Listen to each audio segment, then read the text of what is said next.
বৃষ্টি আর পাহাড়ি ঢলে পানির নিচে চলে যাওয়া ধান উদ্ধারে ব্যস্ত সময় কাটাচ্ছেন হাওরের কৃষকরা।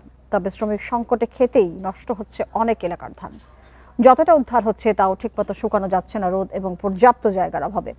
বছরের একমাত্র ফসল হারিয়ে তাই অনিশ্চয়তায় দিন কাটছে হাওরের কৃষকদের। কেউ পানির নিচ থেকে কেটে আনছেন ধান, কোথাও আবার রোদ বৃষ্টির লুকোচুরির মধ্যেই চলছে ধান শুকানোর চেষ্টা। পাহাড়ি ঢলে প্রতিনিয়ত বাড়ছে কিশোরগঞ্জের বিভিন্ন নদ নদীর পানির উচ্চতা। নতুন করে তলিয়েছে হাওরের আরও ২,০০০ হেক্টর জমি। সব মিলিয়ে ৮ উপজেলার হাওড়াঞ্চলে ৯,০৪৫ হেক্টর জমির পাকা ধান এখন পানির নিচে। ১৫০০ টাকা রোদ দিতেছি, এরপরও কামলা নাই। আমরা বুড়ো ধান তলিয়ে গেছে, এখন আমরা এই টাকা ঋণ নিয়ে এই ফসল করছিলাম। হবিগঞ্জে হাওরের পর এখন তলিয়ে যাচ্ছে অন্য ফসলি জমিও। রোদের অভাবে নষ্ট হচ্ছে মাড়াই করা ধানও। অধিকাংশ ধানেই গজিয়েছে চারা। পানির তলে জমি হাঁটতে আনতে পারি, এখন মেঘ বৃষ্টির কারণে রুইতে শুকাইতে পারি না। বৃষ্টির বাজার লাগি ধান শুকাইতে পারতেছে না, গেরা উঠিয়া সব নষ্ট হয়ে গেছে। পানিতে তলিয়ে থাকা ধান ঘরে তুলতে প্রাণপণ চেষ্টা চালাচ্ছেন সুনামগঞ্জের ১২ উপজেলার কয়েক লাখ হাওরের কৃষক। শ্রমিক সংকটে বেড়েছে তাদের ভোগান্তি।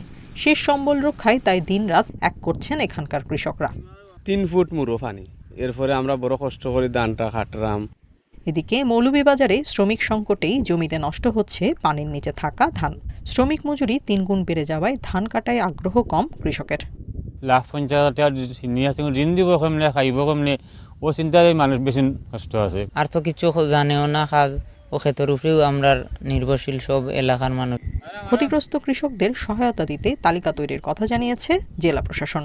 উপজেলা নির্বাহী অফিসার এবং উপজেলা কৃষি অফিসারবৃন্দ আজকে এবং গতকালকে সারাদিন ঘুরে ঘুরে এই তালিকা করেছেন।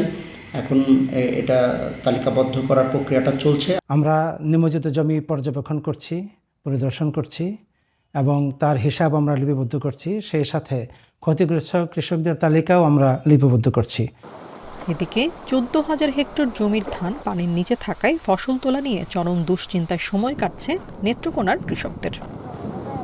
Tania Nasrin, independent news.